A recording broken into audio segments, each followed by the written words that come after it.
guys, this is Vincent How To. Welcome back to my channel. Today I'm here at Barnes Power Sports, kung saan titingin tayo guys ng mga motor dito. Napakaaga pa pero may gusto lang akong tingnan. Ito yung store nila dito sa Calgary. Interesado lang ako dun sa BMW G310, but we'll look inside kung ano yung mga iba pang mga motor nila guys. Okay, so yeah, samahan nyo ako sa vlog na to guys. Papakita ko lang sa inyo yung mga inventory nila.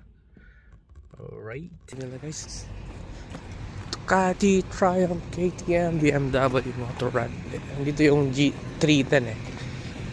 Medyo interesado ako dun.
Ang ganda ng mga motor nila.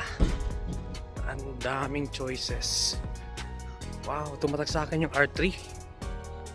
Ang ganda ng R3. Konti lang ang diferensya niya doon sa BMW 310. But it's more premium. Ang gaganda ng motor. Ay, ay, ay. Benta ko na yung CBR ko, guys. So, yun lang, guys. Pinakita ko lang sa inyo yung mga motor dito sa bar. Sakaling bibili ako, kukuha ko ng motor, pupunta ko dito. Mas marami siyang choices, maraming options kumpara sa CWC na pinuntahan ko last year at sa Jack Carter. Okay? Ito talaga yung matindi. Ang dami. Alright guys, once again, Vincent How To for see you next time. Bye-bye.